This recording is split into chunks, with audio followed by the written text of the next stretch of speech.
My name is Vanessa, I'm 42 years old, and I just watched my stepdaughter open her college acceptance letter to NYU while sitting in my kitchen, having no idea that I'm the reason she can actually afford to go. Let me explain, because this story starts 15 years ago in a crappy apartment in Phoenix, Arizona, when I was 27 years old and stupid enough to fall in love with a man who already had a family. His name was Marcus. We met at a marketing conference in Scottsdale. He was charming, successful, told me he was separated from his wife. The usual story, right? Except in this case it was actually true. He and his ex-wife Jennifer had been divorced for 6 months when we met. He had a 7-year-old daughter named Haley. I wasn't trying to be a homewrecker. The marriage was already wrecked. But try telling that to Jennifer. Marcus and I dated for a year before I met Haley. He was cautious about introducing us, which I respected. When I finally met her, she was 8 years old, all gap-toothed smiles and questions about everything. She had her dad's eyes and her mom's attitude. "Are you my dad's girlfriend?" she asked within the first 5 minutes. "I am," I said. "Do you like pizza?" "Love it." "Okay, you can stay." If only her mother had been that easy. Jennifer hated me from day one. I get it, I really do. Nobody wants to be replaced, even if the replacement came after the divorce was final. But Jennifer took it to another level. She badmouthed me to Haley constantly. I know this because Haley would come back from her mom's house and repeat things. "Mom says you're trying to steal her family. Mom says you're not my real family. Mom says you won't stick around." It hurt, but I stuck around anyway. Marcus and I got married when Haley was 10. She was a flower girl at our wedding, wearing a dress Jennifer had forgotten to help her pick out, so we'd had to rush to buy one the week before. Jennifer didn't come to the wedding, obviously, but she sent her presents in other ways. She called Marcus 17 times during our reception. 17 times. Each call was about something urgent, with Haley that couldn't wait. Even though Haley was literally at our wedding, dancing to Uptown Funk and eating cake. The custody arrangement was 50-50. 1 week with us, 1 week with Jennifer. It was chaos, but we made it work. I worked in marketing for a tech company. Marcus was in pharmaceutical sales. We both did well. Jennifer worked part-time as a dental hygienist and lived in a smaller house in a less nice neighborhood, which she resented. Money became a constant source of tension. "Marcus pays child support, but it's not enough," she'd say to anyone who'd listen. Meanwhile, they're taking vacations to California while I'm struggling to make rent. We weren't taking vacations to California. We went to San Diego once for a work conference and brought Haley along. But in Jennifer's mind, we were living this lavish lifestyle while she suffered. When Haley was 12, Marcus and I had a conversation about college. "It's 6 years away, but we should start saving," I said. "College is insane now. She's going to need help." "Jennifer's supposed to contribute too," Marcus said. "Sure, but you know she won't have much. We should plan like it's all on us." So we started a $529 college savings plan. We put in $500 a month, every month for 6 years. That's $36,000, plus interest and investment growth. By the time Haley was ready for college, that account had almost $47,000 in it. I want to be clear about something. That money came from both of us, but a lot of it came from me. Marcus contributed, but there were months when his commission checks were smaller, or when unexpected expenses came up, and I covered the $500 deposit myself. I didn't care. Haley was my stepdaughter. I'd been in her life since she was 8. I'd driven her to soccer practice, helped with homework, sat through horrible middle school band concerts, taught her how to do winged eyeliner, talked her through friendship drama, and held her while she cried about boys. She wasn't my biological daughter, but she was mine in every way that mattered. Jennifer, meanwhile, contributed exactly $0 to Haley's college fund.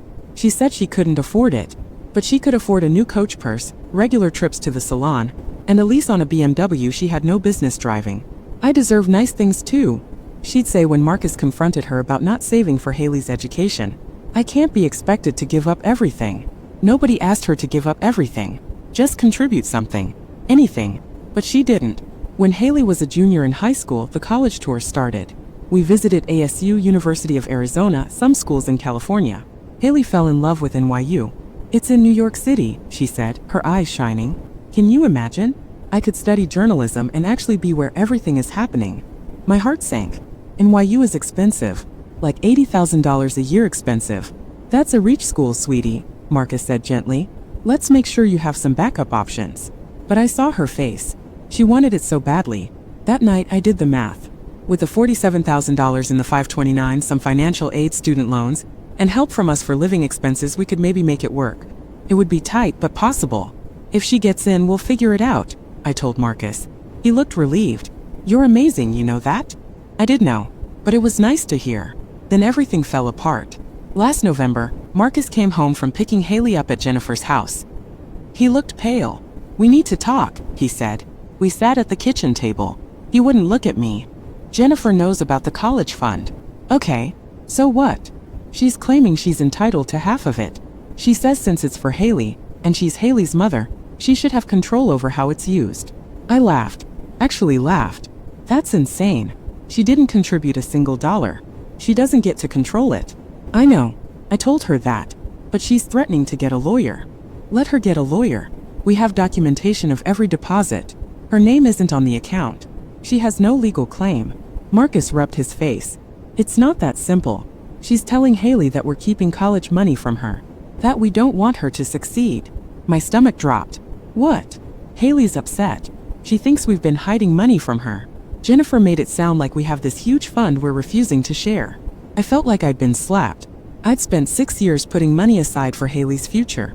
I'd made sacrifices, skipped vacations, driven my car into the ground instead of buying a new one, worked overtime for extra commission checks, so that Haley could have opportunities. And Jennifer, who'd contributed nothing, was positioning herself as the victim? We need to tell Haley the truth, I said. Jennifer says if we do that, we're putting Haley in the middle and being manipulative. We're already in the middle. Jennifer put us here. The next few weeks were hell. Haley was cold to us. She'd come home from Jennifer's house and go straight to her room. When I tried to talk to her, she'd give me one-word answers. Haley, sweetie, can we talk about college? Sure. Your dad and I have been saving for you. We have almost $50,000 set aside. Mom says you're only telling me that now because you got caught. Caught? We weren't hiding it.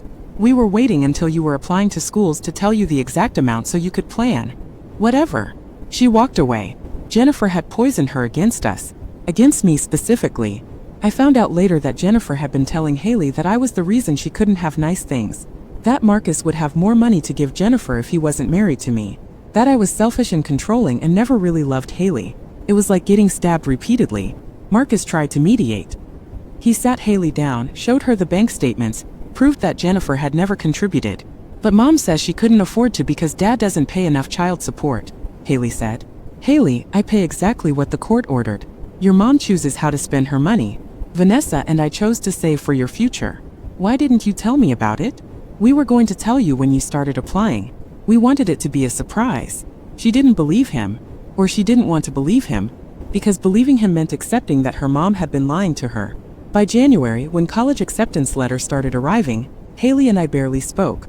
She got into NYU in March. Jennifer posted about it on Facebook before Haley even told us. So proud of my daughter for getting into her dream school. Now we just have to figure out how to pay for it, since her father won't help. I saw it. I commented on the post. I know I shouldn't have, but I did. Marcus and I have been saving for Haley's college for 6 years. We have $47,000 set aside for her education. You're welcome to contribute as well. The post was deleted within minutes, but people had seen it. I got messages from mutual friends, from Jennifer's own family members, asking if it was true. Jennifer called Marcus, screaming, "How dare Vanessa air our private business on social media? How dare you lie about us on social media first?"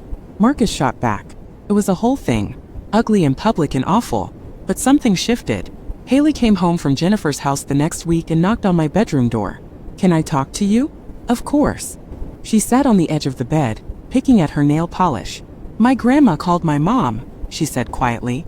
"She saw your comment. She told my mom she was being unfair to you and Dad." I waited. Mom got really mad. She said a lot of stuff. About you, about Dad, about the money. Haley looked up at me with tears in her eyes. "I think she's been lying to me." I wanted to say, "You think?" But I didn't. I just said, "Your mom loves you. She's just struggling with some things. She's struggling because she spends all her money on stupid stuff, and then blames everyone else." Out of the mouths of babes. "I'm sorry," Haley whispered. "I'm sorry I believed her. I'm sorry I was mean to you." I pulled her into a hug. "You don't have to apologize. This is complicated and confusing, and you're allowed to have feelings about it. But you guys really saved that much? For me. We really did. Because we love you and we want you to have opportunities." She cried. I cried. It was very Hallmark movie. But here's where the revenge part comes in. A few weeks later, Jennifer called Marcus with a proposal. "I've been thinking about the college money," she said in her sweetest voice. Maybe we could come to an agreement. You give me half of what you've saved, and I'll use it to help Haley with expenses. Room and board, books, that kind of thing. Marcus put her on speaker so I could hear. Why would we give you money that we saved? Marcus asked. Because I'm her mother. I should have a say in how it's used. You have a say. Use it for Haley's education. That's what it's for. I want to be able to manage it myself. There it was. She wanted control of money she didn't earn so she could spend it however she wanted and probably skim some off the top for herself. That's not happening, Marcus said. Then I'm not signing the financial aid forms. My blood went cold. To apply for financial aid, both parents have to provide their financial information and signatures. If Jennifer refused, Haley wouldn't get aid. And without aid, even with our $47,000, NYU would be impossible. She was holding Haley's education hostage. You wouldn't do that to your own daughter, I said. Stay out of this, Vanessa. This is between me and Marcus. Actually, it's between you and Haley. And if you sabotage her financial aid, she'll know exactly who to blame. Jennifer hung up. That night I made some calls. I have a friend, Denise, who works in financial aid at ASU. I explained the situation. If one parent refuses to cooperate with financial aid, what are the options? I asked. It's tricky, Denise said. But in cases of parental refusal, students can sometimes file as independent. They need documentation though. Proof that the parent is being uncooperative. What kind of proof? Emails, texts, anything showing the parent is refusing to provide information or signatures. I smiled. I texted Jennifer from my phone. Just to confirm, you're refusing to sign Haley's financial aid forms unless Marcus gives you $23,500 from the college fund? Want to make sure I understood you correctly, she responded. That money should be split evenly between us. I deserve to have control over my half. Screenshot. Saved. I forwarded it to Marcus. Send this to NYU's financial aid office with a letter explaining the situation. He did that. NYU's financial aid office was surprisingly sympathetic. With Jennifer's text as evidence of her refusal to cooperate, combined with Marcus's documentation of child support payments and our 529 contributions, they allowed Haley to file without Jennifer's information. She got a significant aid package. Between that, our $47,000, some student loans, and our commitment to help with living expenses, NYU became possible. Jennifer found out when Haley posted on Instagram, NYU class of 2028. Thank you to my dad and Vanessa for making my dreams possible, Red Heart. No mention of Jennifer. Jennifer called furious. You turned my daughter against me. No, I said calmly. You did that yourself when you tried to sabotage her education for money. I just wanted what was fair. What's fair is that the people who sacrificed and saved get to see Haley succeed. You're welcome to start contributing anytime. She hasn't spoken to me since. Haley left for NYU in August.